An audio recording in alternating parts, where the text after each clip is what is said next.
Olá, seja muito bem-vindo à classe dos professores, a sua lição em qualquer hora e lugar.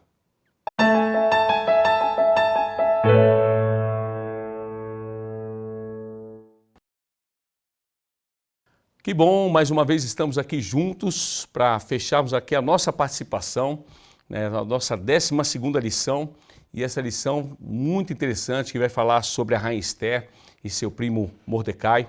Mas antes de entrarmos na lição, você já sabe qual vai ser o nosse pedido e eu quero que você, se ainda não é inscrito no nosso canal, clica aqui embaixo, se inscreve, curta as nossas programações, não se esqueça de ativar as notificações, porque sempre, toda semana nós colocamos conteúdos novos, nós temos os cultos e você vai estar pertinho da gente, a nossa igreja indo com a sua permissão até a sua casa. E eu gostaria que você deixasse também aqui embaixo o seu comentário, deixe o seu nome, de onde você nos assiste, porque isso é muito importante para que a gente possa ter essa dimensão das pessoas que nos assistem. Eu vou mandar inclusive um abraço para 3 pessoas especiais. Uma é a Graça Chindongo, que nos assiste, é uma angolana que mora na África do Sul. Inclusive ela pede oração pela família, que tem trocado o dia do Senhor pelo trabalho. Então nós certamente estaremos orando pela sua família também, tá ok, Graça? Um abraço também para Fátima Reis, que nos assiste de Rio Maior de Portugal. E um abraço aqui mais de pertinho para Albertina Araújo, que nos assiste de Teresina, Piauí. Então muito bom, permaneça aqui conosco. E o último desafio é, se você gosta desse conteúdo, compartilha com pelo menos 10 contatos seus, que é a mensagem sendo espalhada para cada vez mais pessoas. E antes de começar, eu gostaria de apresentar os professores que aqui estão. Ao meu lado está o pastor Wesley, pastor aqui da Igreja Adventista do Lago Sul. Seja bem-vindo, pastor. Obrigado, Ricardo. Vou aproveitar nessa lição para fazer um convite. Venham fazer uma visita aqui para a gente. Estamos aqui no Lago Sul, na QI 21, e vai ser um prazer receber vocês aqui. Muito bom. Ao lado do pastor está aqui o Adriano. Ele é diretor aqui da classe Novo Tempo, que ele também vai fazer a sua saudação e um convite, né, Adriano? Sim, mais uma vez feliz por participar desse projeto, da classe Professores, e convido você que mora aqui em Brasília, na região aqui do Lago Sul, todos os sábados às 9 horas da manhã, o Espaço Novo Tempo está aberto, te aguardando. Muito bom. E ao lado aqui tem a Geni, que é inclusive diretora da ASA, que ela vai dar a saudação e falar só um pouquinho como é que é esse ministério da ASA, Geni? O ministério da ASA, a ASA quer dizer Ação Solidária Adventista. Nós, do Ministério, nós recebemos doações para ajudar quem precisa. Então, quem tem, doa para o Ministério da ASA e a ASA sabe bem quem não tem. Muito bom. Essa é a nossa missão e fazemos isso com muita alegria. E eu sou o Ricardo Vilela, ancião aqui da igreja. Vai ser um prazer compartilhar junto essa mensagem com você. E para a gente começar, Geni, pode fazer uma oração, por favor? Sim. Senhor Deus, nós estamos vivendo aqui nesse mundo, mas somos estrangeiros aqui, porque temos um lar que o Senhor está preparando para todos nós. Nos ajude, Senhor, a vivermos cada dia aqui, sabendo que nossos dias aqui serão poucos, porque queremos muito em breve estar contigo. Senhor Deus, abençoe cada pessoa que está assistindo à classe dos professores, coloque do seu amor também no coração de cada um, para que possamos ser, Senhor, o seu povo aqui na terra e compartilharmos o teu amor a todas as pessoas por esse mundo afora. É o que nós te pedimos e agradecemos por Jesus. Amém. Amém. Muito bom. Então, lição 12, Esther e Mordecai. Nós temos aqui o verso para memorizar, que fala justamente aqui em Isaías 49:6, que fala: farei também com que você seja uma luz para os gentios, para que você seja a minha salvação até os confins da terra. E ao longo desse trimestre eu tenho falado com você, incentivado a você fazer perguntas para o verso, porque com certeza nos aprofunda mais no entendimento. Então nesse verso aqui nós entendemos o que, o para quem e o onde. Quando nós falamos aqui, quando o verso diz farei o quê? Farei com que seja luz, farei com que você seja luz. Mas para quê? Para que ser luz? E para quem, né? Para os gentios, ou seja, para todos. Mas para que, Senhor? Para que seja a minha salvação aonde? Até os confins da terra. Então, muita informação, é um grande privilégio para nós sermos essa luz, sermos a salvação em Cristo Jesus, por onde é que passemos até os confins da terra. Esse é o nosso grande privilégio, a gente tem que se alegrar e todo dia acordar cedo com essa missão muito latente. Hoje eu vou formar mais um discípulo, em nome de Jesus. Isso é que tem que nos motivar realmente no nosso dia a dia. E aqui na introdução de sábado diz aqui que há um relato muito inspirador na Bíblia a respeito do ministério transcultural. E é onde justamente encontrado no livro de Esther. Inclusive até hoje, não sei se vocês sabiam, o povo judeu celebra a festa do Purim com base justamente no livro de Esther, capítulo 9. E a festa do Purim é justamente uma celebração dos povos judeus da antiga Pérsia, justamente da libertação daquela trama feita por Amã para destruir, matar e aniquilar todos os judeus, jovens e velhos, crianças e mulheres, no único dia. Então até hoje o povo judeu celebra a festa do Purim e nós temos o privilégio de estudar isso na palavra de Deus. Então Esther e o seu primo Mordecai, eles eram judeus, viviam ali em Cisã, na capital da Pérsia, e por alguma razão, eles, ao contrário dos judeus, não retornaram para Judá e permaneceram em terras estrangeiras. E nós entendemos que justamente esse foi o papel de Esther. Mesmo um pouco relutante, ela desempenhou um papel muito importante na história, que foi, de um modo singular, mostra que o povo de Deus, mesmo em cenários estrangeiros, cumpre essa missão. E é isso que nós iremos estudar agora, né, pastor? Justamente no domingo fala justamente do cativo em uma cultura estrangeira.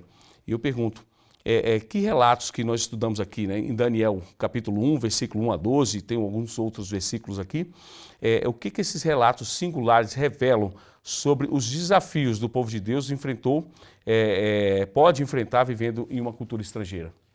O mundo está cada vez mais globalizado, né? Se é que ainda tem margem para isso no sentido de uma plenitude. Hoje a gente tem acesso a todas as culturas e está também mais comum esse aspecto de pessoas viajarem. E sempre foi um desafio você testemunhar numa cultura diferente. A partir dessas histórias, e aqui nós temos a de Daniel e seus amigos, esse desafio deles terem testemunhado, principalmente ali na Babilônia, que era os Estados Unidos naquela época, foi extremamente desafiador porque, imagina, eles estavam sendo forçados, trabalhados a perderem a sua cultura, né? O que nesse caso aqui do povo de Israel implicava dizer também perder a sua fé, a sua religião. A vida do povo de Israel era centrada na vida com Deus. Então, ir para uma outra cultura era um desafio, mas a gente precisa entender que nós somos desafiados diariamente, no trabalho, na escola, na faculdade, numa academia. Então, nós mantermos a cultura bíblica, os princípios da Bíblia em meio a outras culturas é um desafio. Então, se eles conseguiram, e lá vale lembrar que eles eram escravos, se eles conseguiram testemunhar daquela cultura babilônica, com todas as dificuldades, inclusive correndo o risco de morte, imagina nós nos dias de hoje. O desafio continua também para nós, só que agora até sem esse fator, né? Então, eu e você, quando estamos ali num ambiente onde tem outras pessoas, é o nosso privilégio e também a nossa obrigação, nossa missão, testemunhar daquilo que Cristo fez por nós. Então, não importa quem somos, onde vivemos, estamos imersos em um ambiente que, até certo ponto, pode ser um grande desafio para a nossa fé. Mas, uma vez que a gente demonstre o poder, a estabilidade dessa fé, isso vai ser um grande testemunho para as pessoas. Imagino que muitos aqui já passaram por situações onde a sua fé foi provada, e uma vez que você se firmou pela verdade, fez com que outros também quisessem conhecer mais a respeito do Cristo e da mensagem ali pregada. Então, esse desafio deles, estando numa outra cultura, é o mesmo desafio que nós temos hoje. Amém. Muito bom. Chegamos na segunda-feira e tem a temática aqui sobre vivendo num palácio. E eu te pergunto, Geni, nós lemos aqui em Esther 2, versículos 1 a 9, e diz aqui, o que esses versos dizem sobre a situação de Mordecai e Esther? E mais, em que Esther se destaca se levarmos em consideração que ela enfrentou situações difíceis, assim como a rainha anterior Vasti? Então, Mordecai ele é apresentado por meio de uma breve genealogia que destaca que ele é benjamita, de forma intencional, como tudo na Bíblia, né? Nada está na Bíblia por acaso, mas a gente não vai entrar nesse mérito agora. Esther, ela era órfã, e no mundo antigo, assim como os exilados que moravam em terra estrangeira, os órfãos, eles eram considerados um dos grupos mais vulneráveis. Então, ela estava em grupos vulneráveis duas vezes, né? Por ser órfã e por ser estrangeira, morar numa terra distante da dela. Mas Esther, apesar do seu futuro triste, ela percebeu que ela não podia fazer nada para ter os pais de volta, para estar na terra dela. Ela decidiu ser dona do seu futuro. E ela confiava em Deus, e Deus dirigia os passos de Esther. Ao chegar no palácio estrangeiro, ela ganhou imediatamente a simpatia dos responsáveis do palácio. E isso, acreditamos que não quer dizer só a respeito da beleza dela, porque a beleza, ela causa impacto, mas ela causa só um primeiro impacto, se você continuar olhando para uma pessoa bonita. Se ela for vazia, logo você deixa de admirar essa pessoa, né? Mas acredita-se também pelo coração de Esther, pela sabedoria, pelo jeito dela tratar as pessoas. A Bíblia fala que ela era graciosa, né? Então, ela ganhou a confiança desse responsável pelo palácio e depois também a do rei, né? Tanto que o rei ficou tão impressionado que a escolheu para substituir a sua antiga rainha. Lendo os capítulos 1 e 2 de Esther, nós podemos notar que é uma cultura muito machista, né? Onde a figura da mulher aparece mais para ostentar mesmo a honra do homem, né? A mulher sendo como objeto de prazer. Nesse contexto de machismo, destaca a coragem de duas mulheres, ousadas e determinadas, que é Vasti, a antiga rainha, e Esther. Esther substituiu uma rainha muito corajosa e assertiva, que por se posicionar, acabou sendo retirada de cena. A Bíblia dá ênfase a Esther devido à sua sabedoria ao lidar com situações muito complexas, sem ser despedida ou ser executada, né? Mas a gente lê nesse relato a quem que Esther recorre, né? Claro que ela honra muito ao primo dela, mas primeiro ela recorre a Deus. Avisa lá para o meu primo, né, que eu e as minhas servas estaremos em jejum e oração. Então, o refúgio dela era Deus e o pai de criação dela. Analisando Esther 2, o autor Charles Swindoll, ele apresenta 5 características de coragem e sensibilidade para inspirar mulheres ao enfrentarem situações complexas. E nós enfrentamos, né, muitas situações complexas no nosso dia a dia. Primeiro, Esther demonstrou encanto, elegância e graciosidade. Quer dizer, ela não perdeu a ternura, né? Segundo, demonstrou discrição e controle extraordinário. Em vez dela se desesperar e pedir socorro, eu sou a rainha, não, ela não se colocou, né? Ela não se colocou nesse pé, ela teve controle da situação, pensou o que faria com calma.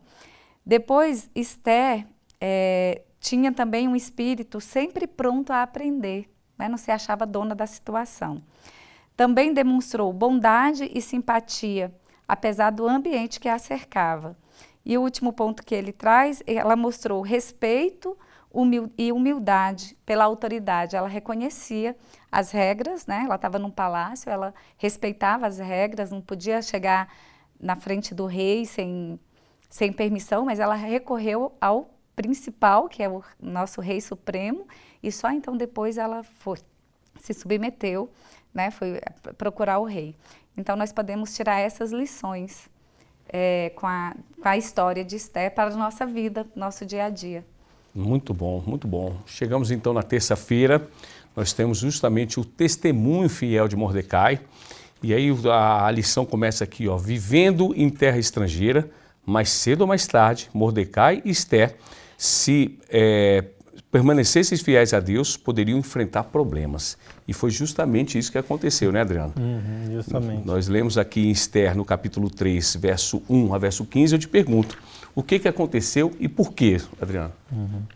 É como vemos a história, né, no relato de Esther e Mordecai, eles, judeu fiel, né, e ali Amã foi posto sobre um alto cargo do governo, e ele queria, né, que as pessoas ali se curvassem, né, adorassem ele, né, por ser exercer uma alta função ali, cargo no governo de Assuero.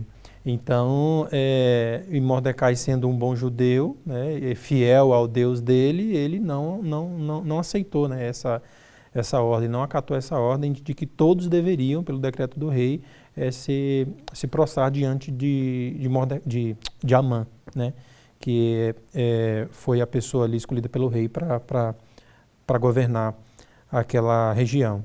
Então, eu resumiria essa lição com uma palavra só, né? Fidelidade. E isso aconteceu em 474 a.C., no 12º ano do reinado de Assuero. E Mordecai já demonstrou essa fidelidade para com Deus, né? De acordo com a sua fé, com a sua crença de que somente o Deus de Israel, né, é digno de adoração, né? E mesmo ele sabendo que isso poderia trazer sobre ele consequências gravíssimas, né, ele mesmo assim optou em ser fiel ao seu Deus. E nos lembra também a história de Daniel e seus amigos, né, na Babilônia, que decidiram não obedecer à ordem do rei de se curvar diante da estátua e foram lançados na fornalha, né? Mas aí Deus foi lá e livrou eles da fornalha, né? Mais uma vez mostrando que Deus ele cuida, né, do seu povo, aquele que é fiel a ele, aquele que honra o nome dele, ele também está com eles ali, honra, né, essas pessoas, os seus seguidores, os seus filhos, né. E a gente percebe também que a questão de adoração ela é crucial aqui nesse cenário, né, que nós estamos mencionando, e também no cenário do fim, que, como diz lá em Apocalipse 14, de 7 a 12. Né? Então, todos nós iremos passar pela mesma situação que Mordecai passou. Isso em 470 a.C., né? E nós sabemos que Jesus vai voltar em breve, mas não sabemos a data exata, mas sabemos que essa situação vai se repetir no futuro. Né? Até queria ler aqui a descrição, né, que Amã fez do povo judeu naquela época. Né? Existe um povo espalhado e disperso entre os povos em todas as províncias de seu reino, cujas leis são diferentes das leis de todos os povos. Eles não cumprem as leis do rei. Um povo cujos costumes são diferentes e que não obedece às leis do rei. Uma receita perfeita para a perseguição. Então, que Deus nos ajude, né? Deus nos ajude a ser fiel, como Mordecai foi fiel em sua época. Né? E sabemos que toda essa perseguição virá no futuro. Né? Nós iremos passar pelas mesmas provações que ele passou. E nós, seremos como Mordecai, fiéis ao nosso Deus, ou iremos passar para a fileira do inimigo? Né? Devemos então buscar a Deus em oração, como fez Mordecai junto com a Esther, jejum e oração, pedindo força a Deus para resistir a essas provações e aguardar no Senhor que a vitória é certa. Muito bom. Vem cá, e você, já passou por algum desafio de fidelidade? Se sim, deixa aqui embaixo o seu comentário. Às vezes a gente passa por desafios, né? Eu vejo assim, o maior desafio da maioria das pessoas é justamente no seio da tua própria família. Eu não tenho uma família adventista, eu sou o único adventista, e é muito natural, às vezes a gente percebe que a gente rebaixa um pouquinho a norma ali no ambiente familiar, e isso não está certo. Né? E eu me cobro em relação a isso, e é justamente nesses momentos em que a gente precisa de fato mostrar a nossa fidelidade. E você já passou por algum desafio de fidelidade? Deixa aqui o seu comentário e nós iremos orar também para que você, assim como eu, supere esses desafios que muitas vezes nós temos que de fato subir a norma do grupo e não baixar a nossa norma para caber, seja em qualquer ambiente. Chegamos agora na quarta-feira, pastor Wesley, nós temos aqui para um tempo como este, e eu pergunto como foi considerado apropriado para Esther identificar-se como judia naquele momento relatado em Esther 4, versículos 1 até o versículo 14. Nesse capítulo nós temos provavelmente, pelo menos para mim, um dos textos mais importantes no contexto da missão de Esther. Foi apropriado para Esther, né, se posicionar, porque a vida dela também estava em risco. Aquela lei também atingia a ela, né? Ela não era só porque era a esposa do rei, a rainha não havia nenhum prestígio ali, porque ela pertencia ao povo de Israel. Agora, o versículo 14, e aqui eu quero aproveitar para ler, é para mim assim um versículo que ele passa pelo tempo e chega para a gente também. A mesma fala, né, de Mordecai pode também ser utilizada para nós. Ele disse assim: porque se de todo te calares agora, de outra parte se levantará para os judeus socorro e livramento, mas tu e a casa de teu pai perecereis. A quem sabe se com essa conjuntura como esta é que fostes elevada a rainha, né? Ele faz aqui como uma pergunta. Então o que Mordecai está lembrando a Esther é o seguinte: Esther, não foi para isso que Deus te colocou aí? A Geni falou muito bem, a beleza é muito relativa, né? Em meio àquelas candidatas, logo ela ganhou. É sorte? Realmente ela era tão bonita assim? Ou existe um Deus que vai conduzindo a história e ele tem pessoas que ele se utiliza para serem decisivas em dados momentos? Então ele faz um lembrete: poxa, Esther, você não está aí, não é para isso. Você pode até se calar, é um direito que você tem, mas não quer dizer que você vai estar livre disso. Então, hoje nós também somos, olhando aí para a lição agora como um todo, né, também somos desafiados a isso, a entender que se eu estou aqui em Brasília, tem um propósito. Deus tem algo em especial para mim aqui. Você que está aí, onde você se encontra agora, Deus poderia ter te colocado em qualquer outro ambiente, você poderia estar vivenciando quem sabe, uma vida profissional que te levaria para um outro lugar, mas não, Ele quer você aí. E estando aí, qual é a sua missão? E aí nós temos o exemplo de Esther, que se posicionou. Lá na sequência, o que ela fez foi proclamar um jejum, né, entre eles, e aí veio todo o desdobramento do livro. Mas o versículo 14 ele precisava ser lido constantemente por nós, missionários, né, do Senhor, para a gente entender que onde nós estamos é o lugar que Deus queria que estivéssemos para proclamar suas grandes verdades. Amém. Muito bom, muito bom. Chegamos agora então na quinta-feira e diz aqui o milagre de Purim. E aí, Geni, eu te pergunto, qual foi o resultado do esforço de Esther, relatado em Esther 9, versículos 1 a 12? O livro de Esther é um livro que tem coisas reveladas e coisas que são escondidas, né? Esther, primeiro, ela escondeu a identidade dela e depois ela revelou a identidade dela para, junto com ela, salvar a vida do povo dela, né? Uma conspiração contra Mardoqueu foi escondida e depois... Desculpa, uma conspiração contra o rei, né? Foi escondida e depois Mordecai revelou essa conspiração e salvou a vida do rei. E em Esther 9 temos outra revelação. Embora o povo judeu não, eles tivessem o direito de legítima defesa, né? Eles tinham o direito e não fossem vítimas indefesas, ainda havia racista que os odiavam bastante para tentar matá-los. E quando chegou o dia 13 de Adar, 500 supostos assassinos foram mortos. E aparentemente os racistas não aprenderam a lição, porque no dia seguinte, outros 13 foram mortos enquanto tentavam matar o povo escolhido de Deus, né? O resultado do esforço de Esther foi que, diante de 2 decretos distintos, a liderança local decide seguir e apoiar, né, o segundo, que era ajudar os judeus a se defenderem. O dia em que seria para a tristeza dos judeus se tornou em um dia de júbilo e glória. E é impressionante a forma como que Deus atua nessa história, embora o nome de Deus não é citado no livro de Esther. E é o único livro da Bíblia em que isso acontece.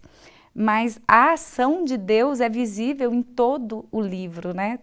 Tanto assim, que nem precisa de dizer o nome de Deus, tá estampado em cada página, né? E esse dia de alegria Mordecai queria que ele não fosse esquecido. Nós temos a tendência de esquecer as coisas que Deus faz por nós. E com esse medo de uma data tão importante, de um evento tão importante cair em esquecimento, Mordecai escreveu, né, estes eventos e encorajou que uma festa anual fosse realizada para comemorar esses dias, né, que é o Purim, que é comemorado ainda hoje pelos judeus, com trocas de presente, comida, né, um dia de muita alegria. E na história da nossa vida, da minha vida, da sua vida, em que Deus tem atuado? Qual foi a grande história? O que Deus fez por você? O desafio dessa semana é que você crie uma agenda de oração, onde você escreva as pequenas coisas, os pequenos milagres do dia a dia e também os grandes, porque Deus é um Deus de grandes milagres. E compartilha com alguém. Quando você relembra o que Deus fez por você, a sua fé é fortalecida. E quando você compartilha, outras pessoas podem ser alcançadas pela sua experiência. Vamos combinar de fazer isso? Se você já faz, coloca aqui, conta pra gente uma grande bênção. Nós temos recebido muitos pedidos de oração, mas nós queremos também conhecer as bênçãos que Deus tem feito na vida de cada um de vocês. Muito bom, muito bom. Desafio, hein? Desafio. Vamos colocar aqui embaixo esse desafio, depois você relata, que vai ser muito importante a gente acompanhar juntos. E aí chegamos agora na sexta-feira, Adriano. Peço para você fazer aquela consideração final para a gente fechar essa importante lição. É uma lição, algo que a gente pode aprender, Ricardo, é que Deus coloca as pessoas nos locais, nos lugares, né, onde elas serão utilizadas, né, para honrar e glorificar o nome do Senhor. Então, eu me pergunto, né, para você também que nos assiste, você já parou para pensar, né, onde Deus te colocou, onde você está, qual é a missão que Deus tem para você nesse local? Se você ainda tem dúvida em relação a isso, se coloque de joelhos, né, peça a Deus a clareza que Ele vai te dar, qual é a clareza da missão que você precisa desempenhar, onde você trabalha, onde você mora, no seu bairro, com a sua família, com os amigos, enfim.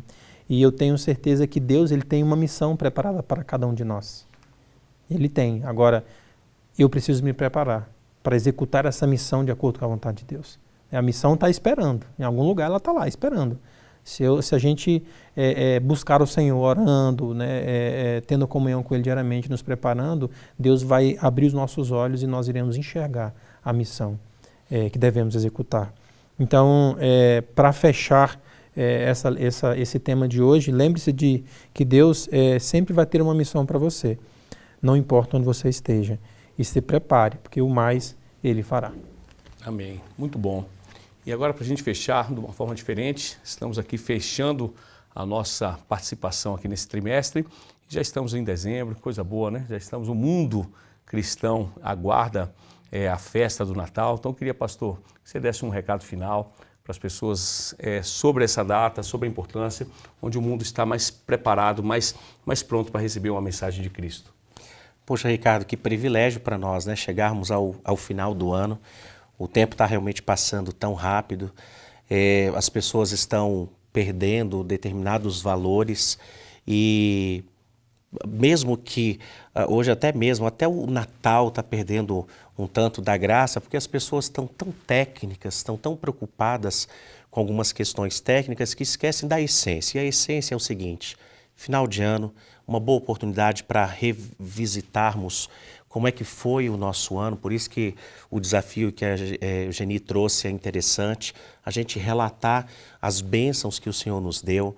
É uma grande ocasião para convidarmos as pessoas da família, os amigos, até novos amigos que queremos, né, evangelizar, para estarem conosco, a gente compartilhar da nossa fé, falar porque cremos no nascimento, na vida, na morte, na ressurreição e na volta de Jesus. Então é um período muito bom para podermos conectar coração com coração. Então que Deus te abençoe ricamente, que tenhamos esse privilégio de viver uma vida em uma comunhão tão bonita com o Senhor, ao ponto das pessoas perguntarem, assim, olha, como é que você conseguiu isso? Isso também está disponível para mim, e assim a gente não ter apenas um final de ano, um novo ano feliz, mas termos uma vida ao lado do Senhor, sabendo que o que vem pela frente é muito melhor. E que sejamos, claro, missionários, né? Hoje, em janeiro e assim cada um dos meses do ano, até que Jesus volte. Amém. Muito bom. Então vamos fechar com uma oração? Feche seus olhos, vamos curvar nossa fronte e vamos falar com o nosso Deus.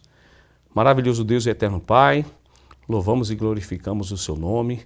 Obrigado, Deus, pela oportunidade de estarmos aqui juntos, recapitulando, estudando, aprofundando mais sobre essa missão e que nós sabemos, ó Pai, se essa missão é tua, nós fazemos parte dessa missão, então nós nos apropriamos dessa missão também. Nos prepare, ó Pai, para cada vez mais sermos testemunhos da tua palavra e prepare também, ó Pai, as pessoas que nos assistem nesse momento que estamos aqui celebrando o final do ano, onde o mundo fala sobre Natal, sobre o seu nascimento, e que possamos aproveitar essa oportunidade para pregar sobre esse Cristo que vive, sobre o Senhor que vive e sobre a tua breve volta. Nos abençoe nesse projeto, nos avance, ó Pai, pelo poder do seu Santo Espírito nessa missão. É o que eu te peço e agradeço em nome de Jesus. Amém.